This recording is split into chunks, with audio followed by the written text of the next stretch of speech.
What's up, everybody? Welcome to The Stack. I'm Alex. I'm Pete. And on The Stack, I get the name of the show right every single time the first time. We don't have to stop and redo it because I made a mistake. That's crazy. That would never happen. Not here on The Stack where we're reviewing. Yeah, you're so professional after all these years, you wouldn't bring it up as a mistake. You know what I mean? That was certainly just, not. Yeah. That would just be no reason to introduce the show that way. That's just confusing for people. Plus a waste of everybody's time. You know what I mean? A huge waste of everybody's time. So I'm glad we're not doing that.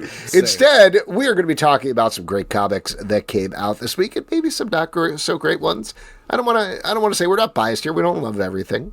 Sometimes we don't like things. Sometimes we have weird fights about one specific part of a comic book. Let's see if that happens almost immediately as we jump in with DC K.O. Boss Battle #1 from DC Comics, written by Jeremy Adams, art by Carmine D. Giandomenico, Ronan Cliquet, Kieran, McKeown, Pablo M. Collar. In this issue, we are spinning out of the DC K.O. event. It takes place right after the events of DC K.O. #3, where we found out that the 4 remaining challengers, which are Lex Luthor, the Joker, Superman, and Wonder Woman, are going to have to face down the Absolute Universe Trinity, which is pretty messed up. But before they do, they got to gain some more Omega energy. They're not strong enough yet. So what happens is that the Gorilla Grodd and dude who looks like a giant elf that I'm blanking on the name of, the World Forger, is that who it is? Sure. Yeah, he was introduced during the Scott Snyder run on Justice League, whatever, I always forget his name. He looks like a large elf, let's be honest. Anyway, they decide they need to send them throughout the multiverse to challenge other folks. So we get a wild assortment of characters, including Vampirella, Red Sonja, Homelander for the boys, Annabelle from The Conjuring, that is not a joke, Sabrina the Teenage Witch, Sub-Zero from Mortal Kombat, and am I forgetting somebody there? Yeah, you are. Yeah. Oh, Samantha Strong from Beneath the Trees Where Nobody Sees. They also bring in some challengers who are down because the goal is to just build up the energy, not necessarily beat them. I will mention we had Jeremy Adams on our show and talked to him about this book, among other books. What great timing. Yeah, very great timing. Go listen to the interview about that because we delved into a lot of these matchups and the reasoning behind it. But Pete, what'd you think about this mashup boss battle? Well, first off, this was an awesome issue. It jumps off the page how much fun Jeremy Adams is having with this. I think he also made that clear in our interview with him. This is a blast for him. He kills this. This is fantastic. Now, this motherfucking bear has been haunting my fucking existence, and never in my life have I rooted for Lex Luthor more than I have in this fucking comic book. But other than that, I was having the best time. I thought this was really cool. I didn't want the Homelander Superman fight to end. I thought it was just so, the tone and all of it was just so cool. Yeah. Also, I thought like the Joker sitting there with the creepiest doll known to man. I thought Joker would just like spin out. You know what I mean? But it was just such a cool take. All the different kind of pairings were just some interesting ideas. I mean, it was just jam-packed with action. I just thought this did feel like a boss battle. It was kind of interesting to see different sides of characters in these different kind of fight scenes. And I feel so gross for rooting for Lex Luthor.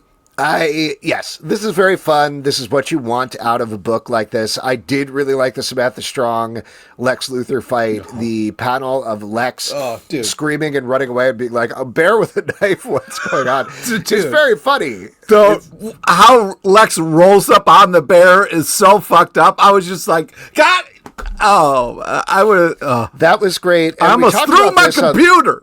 We talked about this on the show a little bit. I think my favorite part of the issue was Joker fighting Annabelle, because the fact of the matter is, if you've seen any of these movies, Annabelle doesn't do anything. She just sits in a box the entire time, and things happen around her is the way that she works. So the way the Joker interacts with her, where she's not doing anything, and he's constantly like, no, what's happening? Was, again, very funny. It's very goofy. It's very silly. And that's been it's fun. Coming through this entire event. The only thing And again, like, not to keep hyping up this interview, but I think Jeremy talked about this a little bit. I wanted more because we just got like these little tastes of the fight, particularly the Homelander Superman one, where it would have been so much more satisfying to see Superman absolutely wreck Homelander. Yeah. But instead, by the way, I should have mentioned, spoiler warning for everything here, everything kind of ends in a draw, which I guess you can understand because they don't want the Mortal Kombat characters to lose. DC doesn't want the DC characters to lose, so you got to kind of play it even there. So you don't get that satisfaction of watching Superman absolutely obliterate the worst version of him in the multiverse. Yeah, there's no fatalities. Once you introduce Mortal Kombat, toasty, you want some, Though, when there's a second Mortal Kombat character shows up, that is very fun. I was like, cool, this is cool. And that's fun. What this should be. The art is also good at it. Yeah. I do actually think the Homelander Superman section looked the best out of any of them. It channeled Derek Robinson without being Derek Robertson, but good stuff. All right, and this is the first of many mashups we're going to get in the stack today, but why don't we move on to another big event, Ultimate Endgame #2 from Marvel, written by Dennis Camp, art by Jonas Scharf and Terry Dodson. The end of the last issue, we found out that the Maker had turned into a big tree that was now the entire city. The bubble was not open. Iron Man, America Chavez, Spider-Man, and Doom are trapped inside. Meanwhile, the Ultimates Network is fighting the supporters of the Maker outside.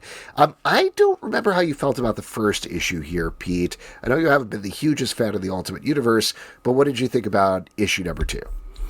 Issue #1 I liked. I thought it was interesting kind of setup as I recall, but we talk about so many comics, maybe I'm wrong. But this one was super bleak and depressing. It was super sad. Future sucks, man. Holy shit. But the art's absolutely fantastic. It was also really cool to see Death's Head and Doom in the same comic together. As a nerd, of both those things, it was I was geeking out about the fact that both of them were together. So, but yeah, those are my thoughts. Can I give a comment like you, Pete? Sure. Very talky. This is a very talky issue, which is... Dennis Camp is a super smart guy and a super smart writer, but there's a certain point where this felt like this was getting a little bogged down with the conversation that was going on. There's a lot of exposition going on inside of the city as Howard Stark explains what's been going on over the past thousands of years in there to Tony Stark. Meanwhile, outside, we're getting a lot of text stuff as the Ultimate Network updates people, and some of it is a lot of fun. There's some fun dialogue in there, but it ended up being a little overwhelming to me just in terms of the amount of text that was going on in the issue, which sounds crazy, but maybe it's the expectations of this is Ultimate Endgame. Everything should be on the line. Every issue should be the direst issue of all time, and I'm not quite getting that yet. Also, in case you're wondering, JT Sizzle, who isn't with us, he's camping, and he's usually, a huge fan. He's camping with Jesus now. He died. Oh man, oh man, heaven is a great campground in the sky. I always say. No, he's fine. He's on a trip. Justin, not Jesus. All right. Archie, Army of Darkness, #1 from Dynamite, written by Erik, Burnham, art by Bill Galvan. You can figure out what's going on here from the title, but the Archie kids head to a cabin, find the Necronomicon. Oops, they read it, and Deadites come out. But then we get a flashback and find out that Archie has been working with Ashley J. Williams, and there's some Deadites there too, and that's going on. Pete, what'd you think about this mashup? There's been a lot of dark crossovers with Archie lately. Yeah, this, first off, really cool cover. I mean, look at this thing. This is fun. It's the Army of Darkness cover, but with Archie and Veronica. Yeah, just great. Great. Also, one of my favorite ships right there on the cover. So, yeah, I'm winning twice with this. Yeah, this is just hilarious and fun and a great use of characters and just hilarious to see kind of Ash in this world and what's going to happen and the fun of kind of the Archie tone to this darkness. So, this is, I mean, great use of talent in this. This is such a fun idea, so well executed. I can't wait to read more, and the art is just so awesome. It is weird seeing Ash. I'll just say, call him Ash. Ash rendered in a slightly more realistic style next to Archie, who is in the cartoony style. That gave me a little bit of cognitive dissonance. It's something that they play with in the Minor Threats crossover because the Minor Threats characters are drawn more realistically than the Archie characters, but I felt like they gelled it better than they did here. I don't know. No. Okay. Weird. Yeah, you don't care. I just disagree. I want some kind of differential. You know what I mean? Like, I don't want to see Ash totally archified, so I like that there's a little kind of a barrier to him completely giving over to the kind of sunshiny bullshit. You know what I mean? So, I definitely hear you. The weird part for me was the dogs, because Archie, everything. So I'm like, is that supposed to be real? And I was like, no, they're not real dogs, because they had that kind of seam going down the middle where I was like, what is happening? Also, the flashback threw me a little bit. The fact that, like, they're in the cabin and then they go back to an entirely different story. I assume they're going to bring the timelines together, and that's fine, but it was a little hard to suss out how they connected in this first issue. But so you're saying it was a little sus? It was a little sus. But still fun. So there you go. Fun. Let's see if this one is fun. DC AEW, number 1 from DC Comics, written by Steve Orlando, art by Travis Mercer. Yet another intergalactic wrestling match. Here, the heroes of the AEW need to team up with the heroes of the DC. So finally, we're getting some overly muscled, costumed freaks coming into the DC universe. We didn't have enough of those, so that's pretty exciting. Pete, what did you think about this? Well, what's funny is you said, is this fun? And if I can read my notes word for word, I said, fun team up. It's classic team up fun and great ideas and fun action. So it is fun. Oh, my God. That's crazy. Yeah, it's hilarious. Are you an AEW guy? I do like wrestling.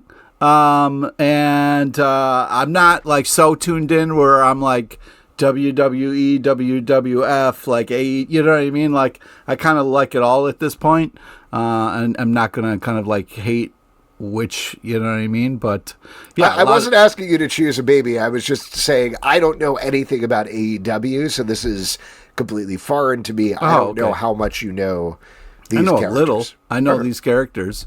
Okay. But yeah, I just thought it was cool. Tons of action. Just kind of fun team up to kind of see them work in these kind of units was cool. Yeah. I don't know anything about this. This seems like I appreciate the fact that this is going to be sold at AEW matches. That's cool just on a get comics out to more people level. The art is good by Travis Mercer. Steve Orlando knows what he's doing here. Yeah, I did appreciate that we got a heel turn at the end. I thought that was pretty fun. That was fun. I will say I'd be more psyched if this was DC X A and W because I'm more of a root beer fan than a wrestling fan, but, maybe next time. Wow. You okay, Pete? Your balloon just deflated. The A&W joke got me a little bit there.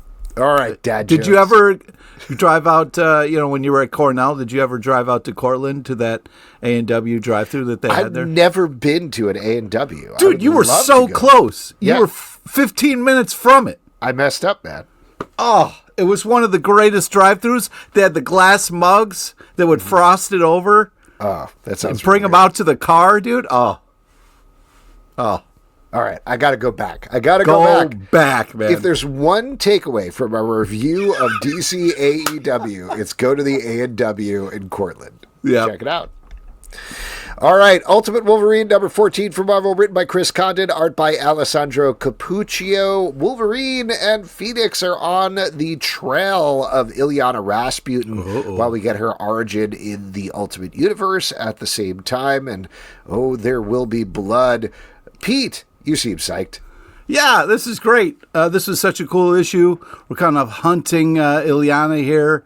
So I think that they set up the fact that, like, okay, there are 20 places that she can be. But, man, if I'm Wolverine, you got to go to the last place on the list, because it's always the last place you look is where Illyana's going to be. But she's like your keys, man. She's always at the couch. Check the couch first. You got to check the couch first. Yeah, exactly. Yeah. Save yourself the time. I just thought this was just had like such a cool tone to the art and the kind of moodiness of Ultimate Wolverine. So, yeah, I just think this is artistically done, and it continues to be kind of a fun idea. So, I'm having a blast with this. Yeah, I think this is great. We've talked about quite a bit how Chris Condon extended the run of this past the natural end, but this is really making an argument for this kind of could have gone on for a while. It's beautifully drawn, really well and carefully plotted, and it's brutal at the same time. It's exactly what you want out of an Ultimate Wolverine book. Yeah. Next up, I'm going to guess this is one of your favorite books of the week, Pete. Dork, number 1 from Image Comics by Brett Bean. This is the artist of I Hate Fairyland, breaking out in his own writing and drawing this. It is about a half-dwarf, half-orc who may bring about the end of the world. Pete, take it away on this one. Well, this is just, first off, cool cover. Such a fun, light tone that the comic really delivers on. Plus the name Dork, I mean, come on. Dwarf and orc, that's just such a great idea. And then you got an overly violent shield. This is all my things combined. You got fantastic art, over-the-top action and violence, very creative, built-out world. Yes, checking all of the boxes for me. I had a blast with this comic. I love the chicken. This is a total package here. They started with a really cool map. I mean, I couldn't believe all the things that were lining up for me in this issue. Yeah, I like this as well. I think I was expecting... Did you like the play on Dork? Yep. I was expecting... I Hate Fairyland too, so something a little more over-the-top comedic. And there are funny parts to this, but it is a lot more focused on lore and world building in this first issue and prophecy. It was not exactly what I expected. But I do think the funny parts are fun. Like you said, there's a floating ghost chicken head. Who could hate that? And this seems like a nice character to be following going forward. Yeah, exactly. You know who you're rooting for, and an eyeball shield that loves violence is just a fun choice. It's a fun choice. It's a fun choice.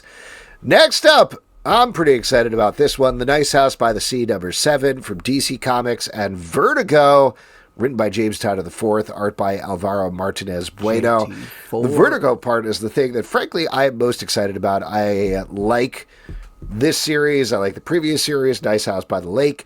But this is the first Vertigo book we're getting in the rebooted line. We're going to get new Vertigo titles every week for the foreseeable future, which is awesome. Yeah, it is. This one, though, is a continuation of Nice House by the Sea, which, if you haven't been reading it, there are now 2 houses who are the last people in the world, and one house, the Nice House by the Sea, has decided to kill everybody in the Nice House by the Lake, and that's what we start getting towards the end of this issue.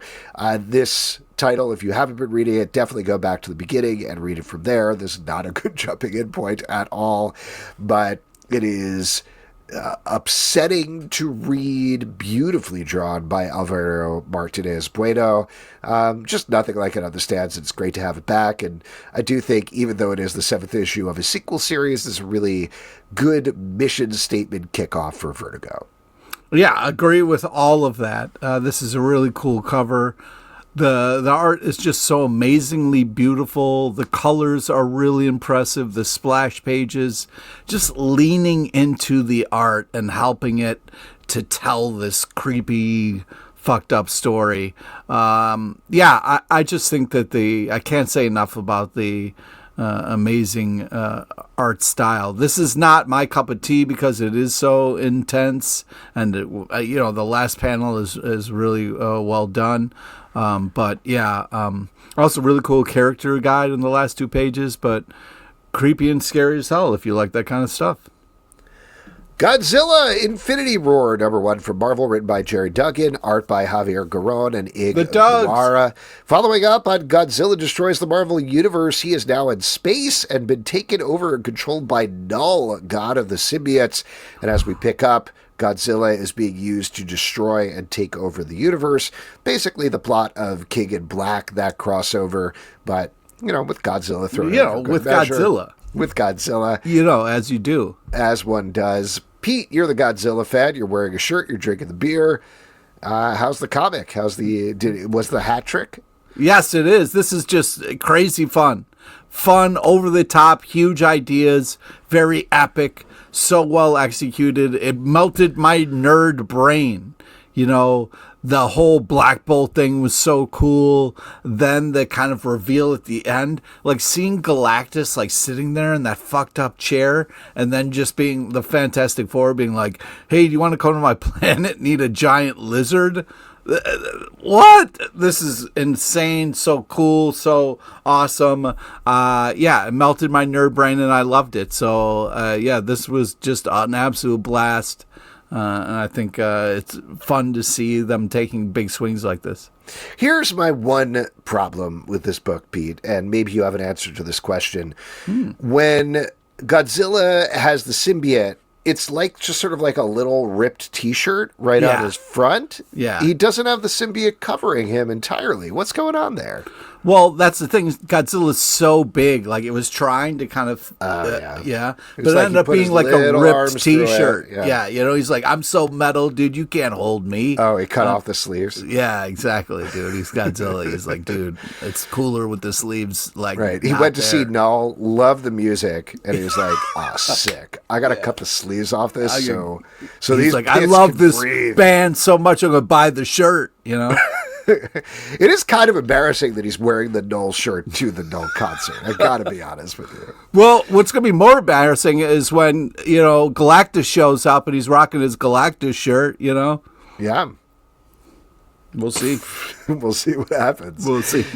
Thundarr the Barbarian, #1 from Dynamite, written by Jason Aaron, art by Kuber Ball. This is the, I believe, first time ever this classic cartoon property has been in comic book form. Nobody correct me if I'm wrong there, but Jason Aaron is very excited about it. He's been talking about it forever, and it is set on a post-apocalyptic Earth that has been changed. So it's like Conan, but it's also Kamandi and a bunch of other things at the same time. Pete, you probably like this. There were a rat man and a barbarian dude. Yeah, I mean, this was awesome. This was really, Jason Aaron is killing this. I was so excited. I remember the cartoon as a child, as a wee lad. This is just so well done. We kind of see Thundarr the Barbarian kind of tied up and being misused. So he kind of sets this trap, and then his buddies join him. And it's kind of insane because, Thundarr is a barbarian, and then there's this moment where he's like, "Hey, do you want to talk about your feelings?" He was like, "Listen, woman, I'm here. Let's ride. I'm not going to talk about my feelings." I was like, "Ooh," but it's also such a fun nostalgia bath that I'm very much enjoying, and the art is amazing. As somebody who doesn't have nostalgia for this, there's a lot going on. That's my big takeaway. It's a lot. You would think like one of these ideas would be good for the Yeah, that's my only thing. Is it felt like it's going fast. Yeah, it feels like Jason Aaron was like, "Hey, do you want to come over and see my toys?" And I'm like, "Yeah, that sounds great." And he's like, "Here you go." And he takes my head and shoves it right in his toy box. He's like, "Look at these toys. Look at them. All of them. All of them at the same time." I'm like, okay, maybe just show me a couple and ow, my face hurts, Yeah. So I'll read anything that he writes. He's great, but this was a little overwhelming for me, and I want to get a better handle on this world. Maybe it'll calm down a little bit, you know what I mean? Yeah, that's not going to happen. But I guess we'll see. Superman, Chains I can't wait of Love. to check out the next one. Superman Chains of Love Special #1 from DC Comics, written by Leah Williams and Dan Slott, art by Ed Lara and Rosie Kemp. In the front story, the Creeper and Livewire are striking up a romance just in time for Valentine's Day. And in the backup story, a guy named Bill Zarro ends up on Bizarro World. I really like both of these stories. I thought the front story... I had just never really thought about the fact that the Creeper is a TV host and Livewire is a radio host. And just that basic idea of like, hey, what if we hosted a show together and then kind of fell in love? Is so simple, but executed in such a fun, sweet, nice way over the course of this extended story. I thought that was great. I thought the backup story... It's just, and I say this complimentary, is classic stupid pun from Dan Slott, where he's like, what if there was a guy named Bill Zarro? What would happen to him? And it's very funny what turns out. Bizarro World. It ends at like a very dark Twilight Zone-y place at the end of the story, which I was very surprised by. But again, I enjoyed both of them. I thought this was to use the term you always use, a fun package. Yeah, it's a great package, well executed on both stories. It's weird to root for a Creeper and Livewire, but they do it in such a good way that makes sense and is cool for characters. And what a fun kind of switcheroo, kind of a twist on a twist idea with the Bizarro World. And I thought both were really executed well, and the art was fantastic. So... yeah, if you're looking for a little fun and kind of lightheartedness and some nice couples, you should check this out. Yep. Storm, Earth's Mightiest Mutant #1 from Marvel, written by Murawa Yodele, art by Frederica Manson. Though this is a #1 issue, this is just continuing Murawa Yodele's run on Storm, so there's a lot of stuff going on. She is part of the Avengers now, as well as related to the X-Men, and also she is now a Storm goddess after the Thunder War storyline. And in this issue, that is picking up with that villain from that arc, she needs to make some dealings with him. Meanwhile, there's a lot of other things going on in the world, and oh man, there is no other book like this on the stands. It is just absolutely unique. The storytelling is just working on an entirely different level, and it finds time to be really funny in the middle of all of that, which is always surprising to me. Yeah, there's a lot going on.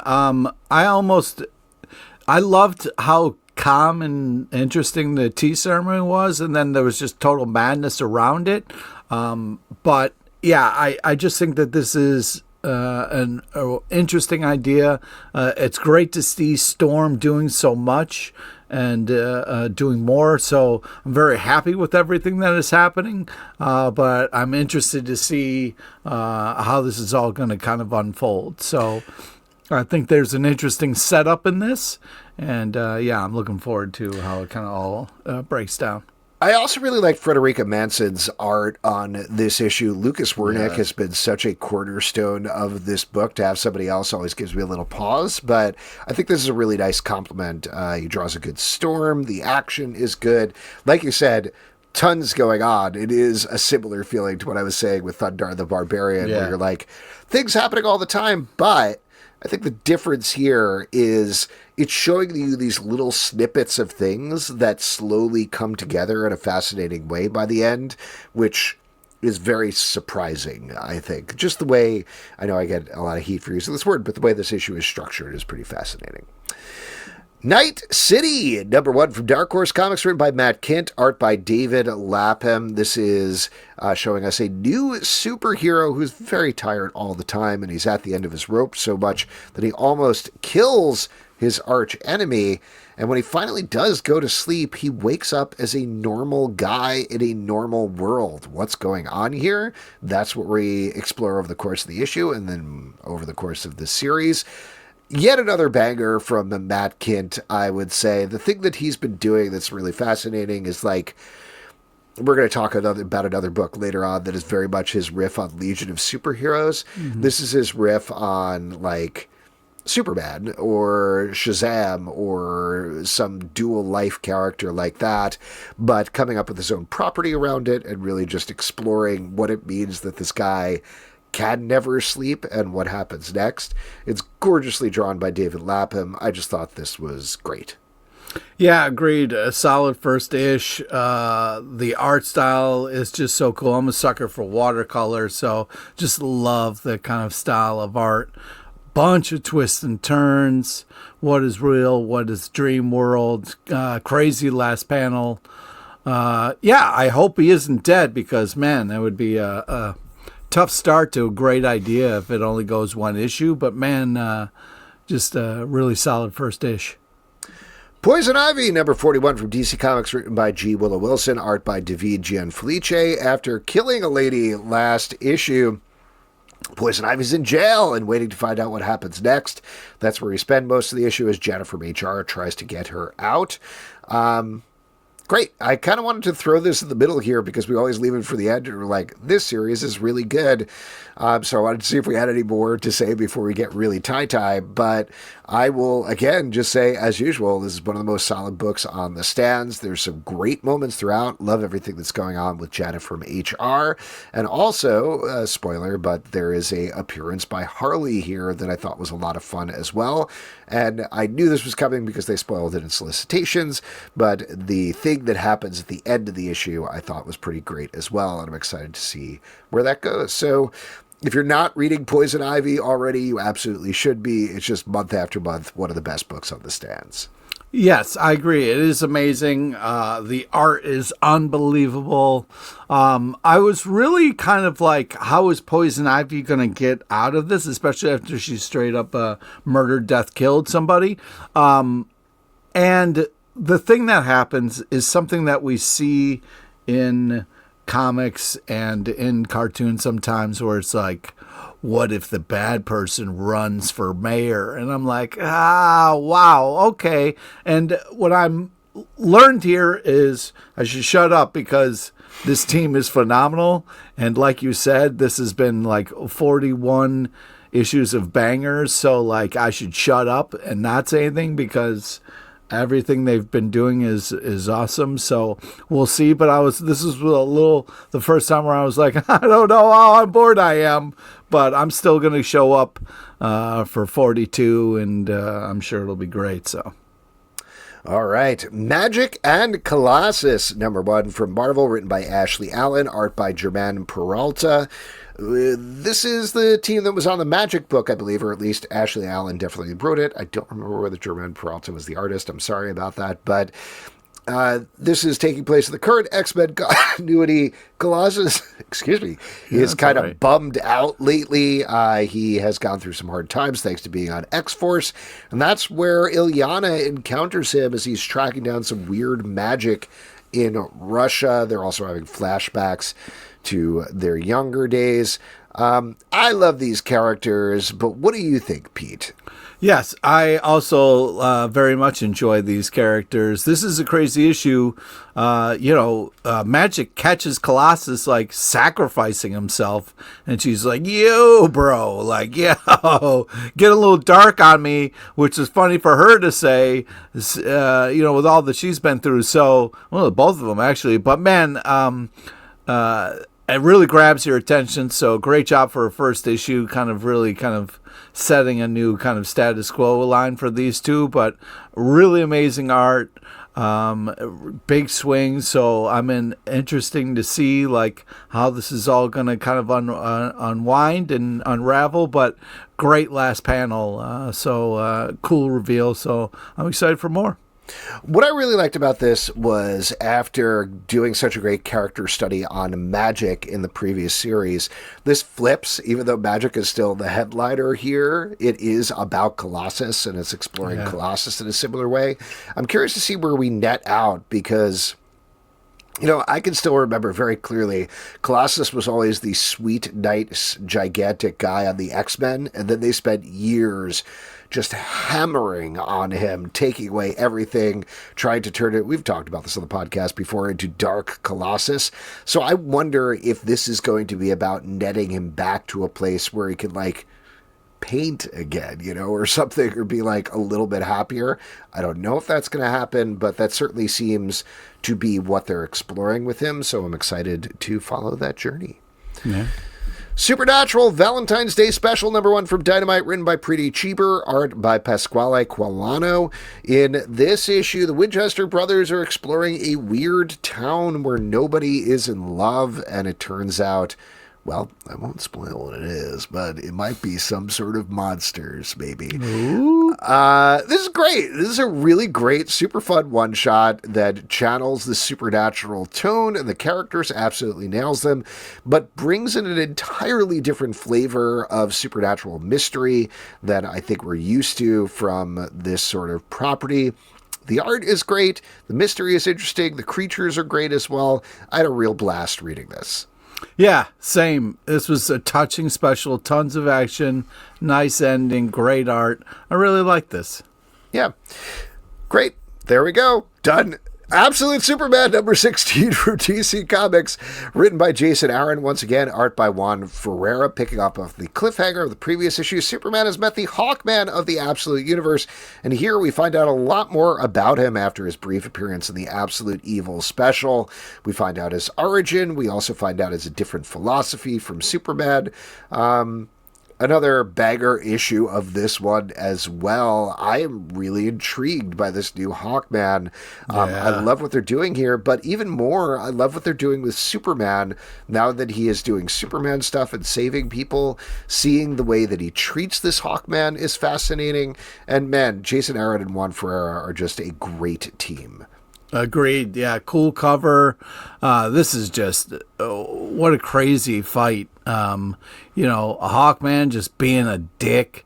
The back and forth between him and Soups, the tension. Then the other story, the horrifying twists and turns. Everyone run for your life birthday party. That shit was crazy. Yeah. Great art in both stories, especially the Soups fight panels. The splash pages were insane. The page where Superman punches Hawkman down levels into the subway, just fantastic. Just comic book pages. Just oh man, so cool, so well done, so much action. Yeah, Absolute Superman is hitting. Yep.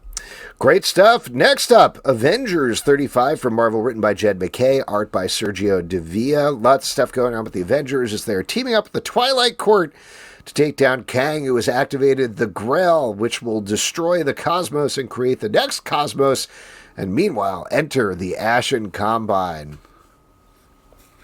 Ooh. Yeah, fun cover. Pete? Oh, fun cover. Fun-ish. Oh, okay. Yeah, the good guys kind of tricking the bad guys here. Oh, a little trickery. So kind of interesting. It was kind of weird to see, but awesome art. That plan was pretty cold as ice. Real quick, who's your favorite member of the Twilight Court? It's tough to just, you know what I mean? Oh, okay. All right. That was too hard because they're all great. What about the Ashen Combine? Who's your favorite member of the Ashen Combine? Well, I mean, how do you choose? I know. That's true. That's pretty even. Okay. How about the Avengers? Are they in this book as well? Because that's not really. Nope. No, it's mostly, it's hard. Yeah, I don't mostly the Twilight Court of the Ashen Combine. I really want to like this every issue, and I do like the art. And I agree with you. I thought the trick, the way that they beat the villains, was pretty well done. That was fun. But we just haven't gotten the Avengers in this series. Yeah. They're just... It isn't as bad, this issue. I think... by the way, I want to be clear. I like Jed McKay's writing, and I just written some great stuff. Sure has. Legendary writer. Something clicking here with this Avengers run, and I think part of it, I keep thinking about those scenes in the more recent Mission Impossible movies where they're like, hey, what's going on with the entity? And then 10 people all stand around and basically say different lines from the same monologue, all chopped up between them, so they're all essentially the same character.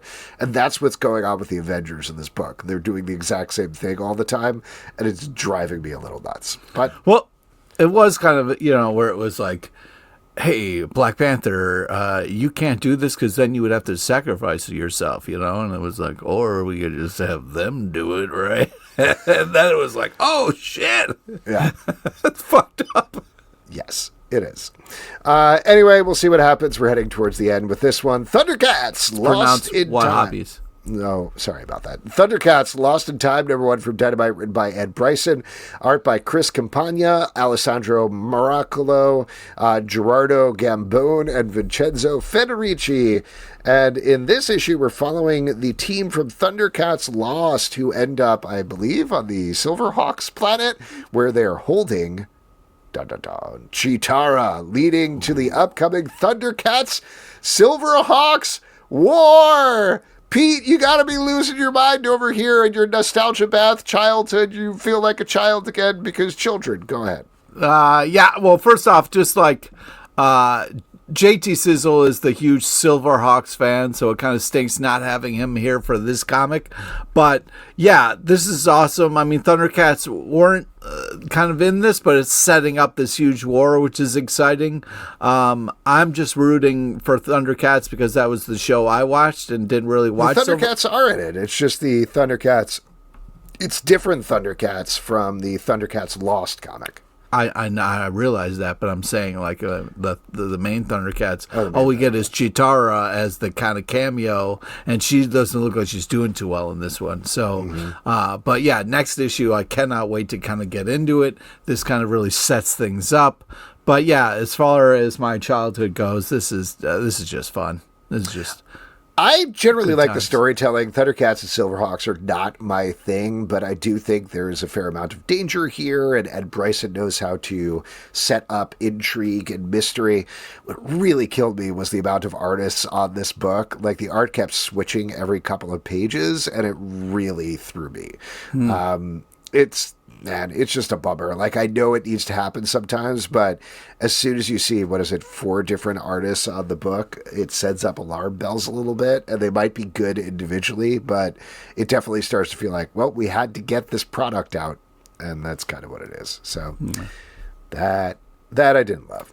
Yeah. But the Chitara pages looked very good. I don't know who did those, but those were very good.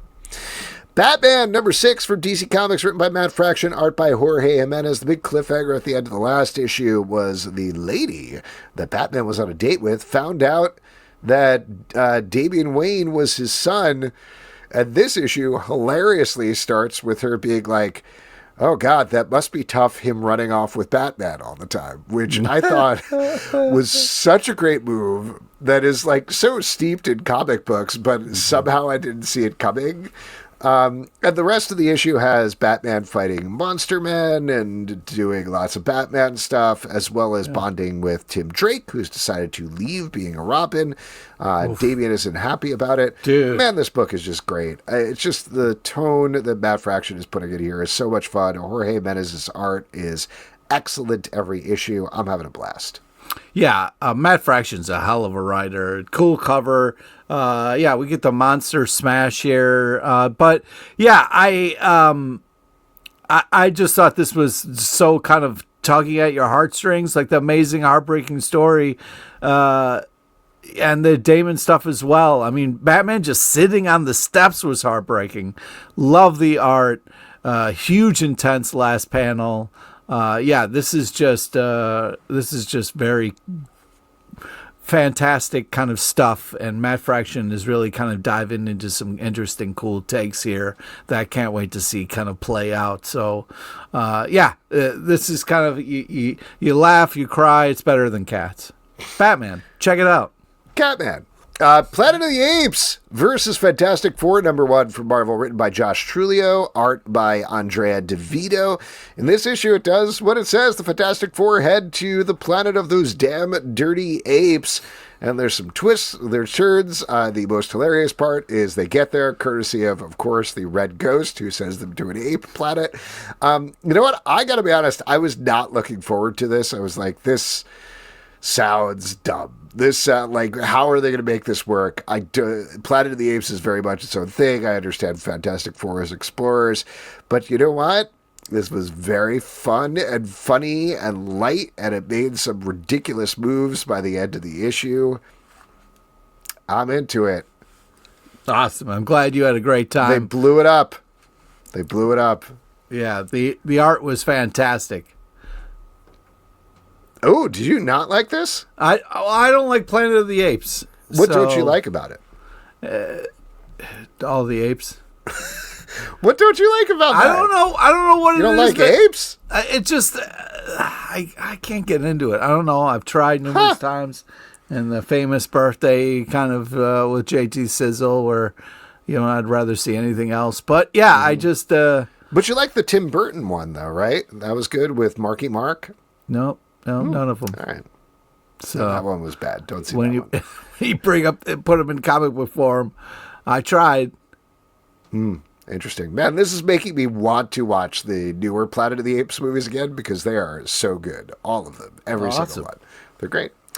Interesting. All right. Event Horizon. You got to love this, Pete. Event Horizon Dark Descent, number 5 from IDW, written by Christian Ward, art by Tristan Jones and Christian Ward. This is the final issue of this prequel to Event Horizon, where a bunch of flesh blobs are doing their flesh blob thing on this hell ship. So there you go. Oh, my God. Yeah, this is scary as hell. Space hell, space demons, amazing art, but this is creepy and so fucking scary. The welcome to hell, come find me line is going to haunt my fucking nightmares, man. Thanks for putting that into my nightmare bank. Oh, God. Just a loved one coming up to you going, just welcome to hell, come find me. How close physically is your nightmare bank to your spank bank? Are they like next door to each other? So sometimes you're like, I'd like to make a withdrawal. And you're like, oh, no, this is the nightmare bank. No, I never mix up my banks, man. Don't want to take a deposit for the wrong place. This is great. I thought the series was, it was like reading a living nightmare the entire time, front to back, every single issue, which is exactly what Event Horizon should be. Love those final pages by Christian Ward, just because I love his art, but Tristan Jones' stuff is great as well. And I love how this, without completely spoiling it, I love how this found a satisfying end to this story about this other crew without contradicting what happens at Event Horizon. And that's a tricky thing to do, to like find that correct pocket there. But I thought this was great. I'm really looking forward to, and I'm sure you are, Pete, they're going to be doing a sequel that's coming out, so we'll read every issue of that. Great. I'll be under your bed reading it for you. Fuck you, man. Absolute Green Lantern, number 11 from DC Comics, written by Al Ewing, art by Janoy Lindsay. In this issue, we are focusing on Joe Mullen on the run. We're picking up some stuff with Obsidian and how Hector Hammond is controlling him, and a lot of plot stuff going on. After several mythology issues, this is a big one for just like some action and strategizing. I'm really enjoying this series, and I'm enjoying it more every issue. I'm just getting further and further into it. What do you think, Pete? Yeah, I mean, Green Lantern's not my favorite, but this Absolute Green Lantern book has been really crazy and cool. A lot goes down in this issue. I just, the fact that we stopped action to kind of be like, hey, wait, I was out for a while. How did I eat? And then it was like, well, because we're Green Lanterns, we can like pass. And I was like, oh, this is gross. You're like chewing up his energy and like bird feeding it to him, Green Lantern style. If you could do that, though, wouldn't you do that? Like if I could chew up your food and then put my hand on you and give it to you? I just that be more efficient? Well, I just think it was like, why are we stopping action to get into the minutia of how Green Lanterns can feed each other? Was just like, I was like, this is weird, man. But the real hero of this is the art. As we see on this amazing cover, there is just some fantastic like splash pages and really great kind of like last panel, like just the colors and the art is just really impressive. So, yeah, fun last panel. This is cool. I just got a little weirded out by the, hey, if you're a Green Lantern, I'm a Green Lantern. Like, I can crush up energy and, like, sith it to you. And it was like, what the Anyway, I like this, and I have no problem with the eating thing. Amazing Spider-Man, number 21 from Marvel, written by Joe Kelly, art by John Romita Jr. and Todd Knock. In this issue, Norman Osborn is still pretending to be Spider-Man, and he is under attack by a bunch of Spider Slayers, as well as the Hobgoblin. Meanwhile, he has a bunch of Spider-Mans and Spider-Gwens and whatnot backing him up. All leading to the return of Peter Parker at the end of the issue. Another great issue of this run on Amazing Spider-Man. The characterization that Joe Kelly brings to Norman Osborn, I think, is excellent. The only little knock I have on it has nothing to do with Todd Knock, but rather that John Romita Jr. is kind of drawing Spider-Man like Peter Parker instead of Norman Osborn. Like, there was a couple of issues back when he first showed up that he was a little thicker, and I thought that was interesting to indicate that it's a different character. Here, the body type seems the same as Peter Parker, so I don't know. First off, how dare you attack John Romita Jr.'s art? But yeah, I just think that fun hug at the end. But yeah, this is just this whole kind of Norman Peter. But Norman in the Spider-Man outfit, it kind of really, or costume, it's a little too weird for me to get into, but I can appreciate. Well, but it's over now. I mean, the whole point of this arc was proving to Norman that he can't be Spider-Man, and by the end of this, he's like, no, I'm the Goblin. That's who I am, and that's going to happen. So a little bit of a spoiler for future, but we know that he is going to prepare for that. He knows that's going to happen at some point. I'll throw it out there. They've been teasing pretty heavily. Amazing Spider-Man 1000 is coming down the road. Ooh. Probably that's when that's going to happen. But I thought this was a nice brick in the road there towards that point, that inevitability of, yeah, he's going to become the Green Goblin again. We know it's going to happen. I mean, it's very cool of him. I mean, if Green Goblin showed up to me and was like, hey, can I try on your costume and try to be a good guy for a while? I'd be like, hell no. But Spider-Man was like, all right, cool, man. Yeah, check it out. Oh, yeah. That's great. That's great, man. All right, want to move on then, talk about the Twilight Zone, number 4 from IDW by Nate Powell. I got to say, I haven't been in love with this series, but every issue they put an artist or writer-artist on there where I'm like, I got to read this, though. Oh, this is really good. And this one, Nate Powell, is so good. And I'll tell you what, I'm glad I've read this because I thought this was the best issue of the 4 so far. This is focusing on a guy who is celebrating his birthday on a boat with his twin sister and her boyfriend, and they don't like him because he's a real asshole. And they find out they have a glass-bottom boat they can swim through, and some weird stuff comes off of that. Not only is Nate Powell's art absolutely gorgeous, particularly the water scenes are beautiful, but this is the one that like 100% nails that old black and white Twilight Zone tone. It's perfect. It's exactly what I wanted out of this book, and I haven't quite been getting yet, but this one gets it. Yeah, this one really nails it. Cool cover, just great art. The black and white art sets such a great tone for this idea that's so well executed. I heard the theme music playing. It felt like such an episode of the show. So I feel like this really nailed it in all aspects. And I thought it was cool and twisted and well done. So, yeah, great job. Great team. They killed it with this ish.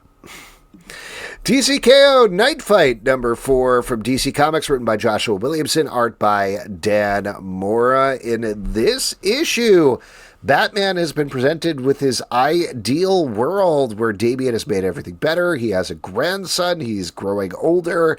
But the Heart of Apocalypse, he knows, is torturing him with all of this. And he's going to have to get out some way, somehow, and get back to the DC K.O. tournament. Man, just a great series. You know, we've talked about this incessantly, but DC has been doing such a good job with DC K.O. tie-ins, giving them each their own feel, their own purpose. And this one, Joshua Williamson really dove down on the emotional life of Batman and his relationship to the Robins, which has made it work. It is a spin-off. It does tie into the main series, but it's really an exploration of Batman, and that's what's made it great. I love this. Plus, Dan Mora art, always good. Agreed. Yeah, really cool cover, amazing art, kind of a heartbreaking story about Batman fighting Damian, and yeah, I'm excited to see what's going to happen here. Touching family panels with Batman. So yeah, love this. Love what they're setting up. Nervously scared and clutching my pearls as we move forward here. Uncanny X-Men number 23 from Marvel, written by Gail Simone, art by David Marquez. Two things going on simultaneously. One, Gambit is getting corrupted by the Eye of Agamotto that he has, and the X-Men have to take him down. Meanwhile, inside, the Outliers are being told a story that parallels the main action by the dudes who own the house that they're living in, Haven House. So a couple of things going on here leading to a surprising end of the issue. I thought this was really well done and fascinating juxtaposition between the two stories that were going on throughout the issue. I thought the fight with Gambit was really brutal and heartbreaking. Yeah. So one of my favorite issues of the series so far.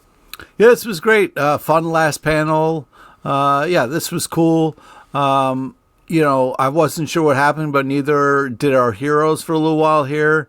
Yeah, I was pulled out a little bit when they were like, "What's wrong with you?" And he pulls out like this vampire cat from his coat. Oh, it was just a regular cat that he was going to eat. He's been eating kittens.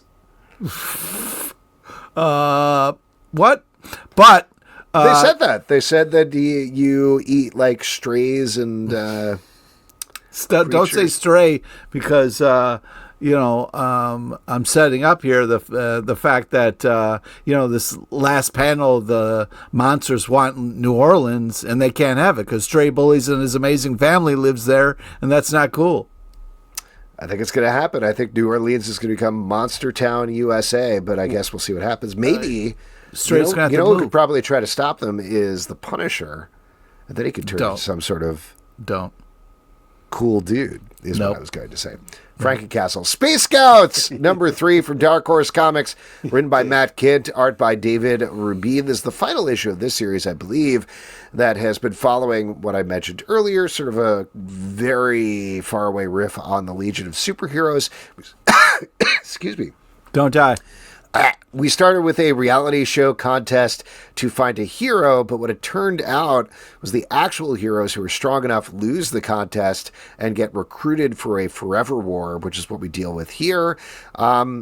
It's clearly Matt Kindt using this idea of future superheroes as a way of talking about the forever wars that America and other countries find themselves in. And I think that's just so smartly done and so present for a lot of the things that we're talking about right now. And also David Rubin's art was just great throughout. This is another great series from Matt Kindt. I know I'm in the Kit tank, like Justin's in the Camp, but I am. Yeah. Fun dossier pages. Wait, how about, can I coin, I'm going to kindergarten? Wow. Wow. I mean, you can. It's really creepy, but you can say that. No, like Billy Madison, your favorite movie. It definitely is up there. Fun dossier pages in the back of this. Amazing art. Really, really love all the colors. The panel work is just really amazing. This is solid stuff. I really enjoyed this. I thought creatively this is well executed, and yeah, it's just a blast. Speaking of blasts, Pete, what a week for you. Godzilla number 7 from IDW, written by Tim Seeley, art by Hendry Priscilla. Eventually, every comic book is going to be a Godzilla comic book. But last issue, Godzilla died. Oof. And now one of the members of G-Force seems to have the power of Godzilla. Yeah. Could turn into Godzilla, or Godzilla could turn into him, or something like that. It's always been my dream. Sure.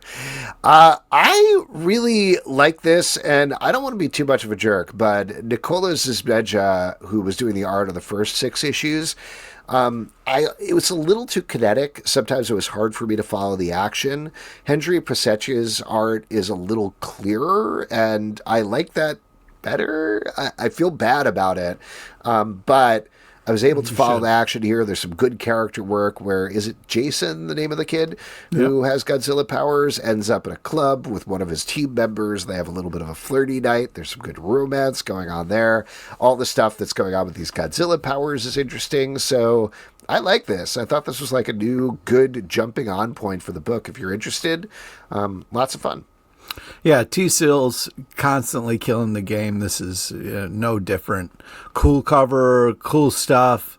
It's a lot of talky, because it's all about the humans. But then once the human turned into Godzilla, then I was like, oh, man, I got to go back and reread this thing. So, yeah, this is badass.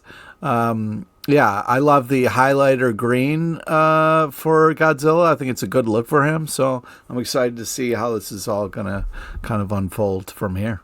I got a catchphrase for you if you want to use it, Pete. Sure. Ready? How about, club me over the head because Seely's got another banger.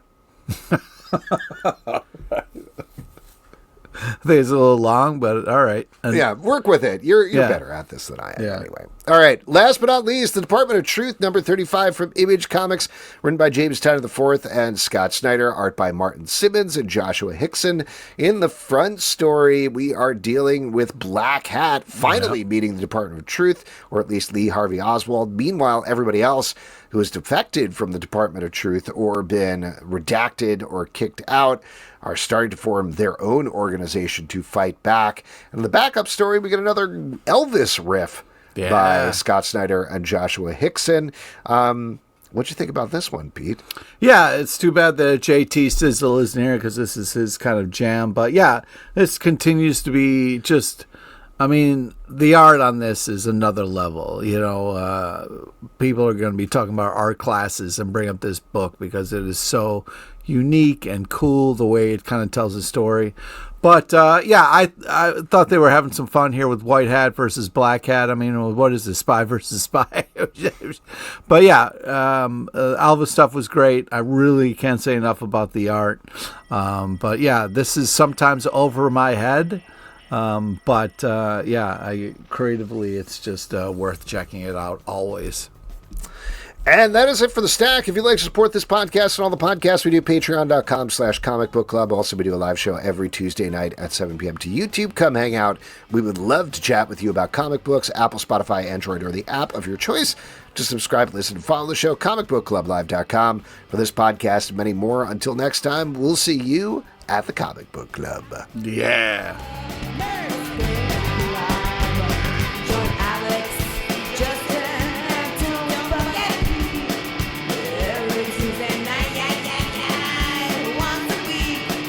Blow your